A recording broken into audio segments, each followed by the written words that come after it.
വിരലിൻ്റെ കാര്യത്തിലാണേലും യാത്രയുടെ കാര്യത്തിലാണേലും രണ്ടും മുറിഞ്ഞു പോകാതെ തുന്നിച്ചേർത്തത് കിംസ് അൽ ഷിഫയിലെ ഹാൻഡ് ആൻഡ് റിസ്റ്റ് സെൻ്ററാണ്. Hand and wrist centre, KIMS Al Shifa hospital, Perinthalmanna.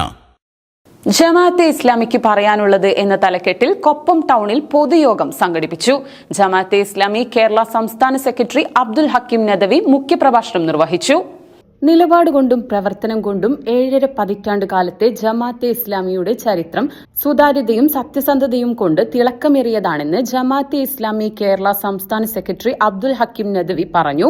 ജമാഅത്തെ ഇസ്ലാമിക്ക് പറയാനുള്ളത് എന്ന തലക്കെട്ടിൽ കൊപ്പം ടൗണിൽ സംഘടിപ്പിച്ച പൊതുയോഗത്തിൽ സംസാരിക്കുകയായിരുന്നു അദ്ദേഹം. ഇങ്ങനെ ഒരു പരിപാടി ജമാഅത്തെ ഇസ്ലാമി സംഘടിപ്പിക്കുമ്പോൾ നേരത്തെ ഇവിടെ സൂചിപ്പിച്ചതുപോലെ നമ്മുടെ രാജ്യത്ത് ഇസ്ലാമോഫോബിയ വളരെ ശക്തമാണ്. ഒരു കാലത്ത് ഇസ്ലാമോഫോബിയ എന്ന് പറയുന്ന ആ വാക്ക് തന്നെ നമുക്കത്ര പരിചിതമുള്ള ഒന്നായിരുന്നില്ല. സാധാരണഗതിയിൽ ജനങ്ങൾക്കിടയിൽ സംസാര വിഷയത്തിൽ കടന്നു വരുന്ന ഒരു ടെർമിനോളജി ആയിരുന്നില്ല. പക്ഷെ ഇന്ന് ഏത് ചെറിയ കുട്ടികളെ സംബന്ധിച്ചിടത്തോളവും അവരുടെ സാധാരണ സംസാരത്തിന്റെ ഭാഗമായി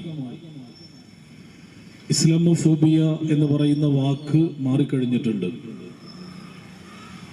അതിന്റെ കാരണം ഇതുപോലെയുള്ള ഒരു പ്രബുദ്ധമായ സദസ്സിന്റെ മുമ്പിൽ വിശദീകരിക്കേണ്ട ആവശ്യമുണ്ടെന്ന് ഞാൻ മനസ്സിലാക്കുന്നില്ല.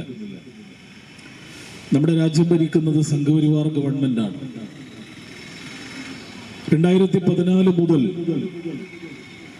ഏകദേശം 11 വർഷത്തിലധികമായി സംഘപരിവാർ ഗവൺമെന്റ് ഈ രാജ്യത്തെ ഭരിച്ചുകൊണ്ടിരിക്കുകയാണ്. അവരെ സംബന്ധിച്ചിടത്തോളം അവരുടെ ഏറ്റവും വലിയ പൊളിറ്റിക്കൽ ഇൻവെസ്റ്റ്മെന്റ്, അവരുടെ ഏറ്റവും പ്രധാനപ്പെട്ട പൊളിറ്റിക്കൽ ടൂൾ എന്താണെന്ന് ചോദിച്ചാൽ അതിന്റെ ഉത്തരം വളരെ സിമ്പിളാണ്. അത് ഇസ്ലാമോഫോബിയാണ്. ഇസ്ലാമിനെ കുറിച്ചുള്ള ഭീതി വളരെ ശക്തമായി പ്രചരിപ്പിക്കുകയും അതിന്റെ ഭാഗമായി മുസ്ലിം സമുദായത്തോടുള്ള വെറുപ്പും വിദ്വേഷവും ശക്തിപ്പെടുത്തുകയും ചെയ്യുക എന്ന ഒരൊറ്റ അജണ്ടയിൽ നിന്നുകൊണ്ടാണ് ഇന്ത്യ രാജ്യം ഭരിക്കുന്ന സംഘപരിവാർ ഗവൺമെന്റ് ആ ഭരണം തന്നെ നിലനിർത്തി കൊണ്ടുപോകുന്നത്. ധ്രുവീകരണ രാഷ്ട്രീയം മതേതര കേരളത്തിന് ദൂരവ്യാപകമായ പ്രത്യാഘാതങ്ങൾക്ക് ഇടവരുത്തുമെന്നും സംഘപരിവാർ താൽപര്യങ്ങൾക്ക് വിജയം ലഭിക്കുന്ന വിധത്തിൽ വർഗീയ പ്രചാരണങ്ങൾക്ക് ഇടതുപക്ഷം കൂട്ടുനിൽക്കരുതെന്നും അദ്ദേഹം കൂട്ടിച്ചേർത്തു. ജില്ലാ general secretary P Muhammad Musthafa അധ്യക്ഷത വഹിച്ചു. കൊപ്പം ഏരിയ പ്രസിഡന്റ് അബൂബക്കർ ഫൈസി സമാപന പ്രസംഗം നടത്തി. ഏരിയ കമ്മിറ്റി അംഗങ്ങളായ C Abubakar, P Naufal, area vice president K Shamsudheen, general secretary K Abdurahman, secretary Ameer Sherif എന്നിവർ സംബന്ധിച്ചു.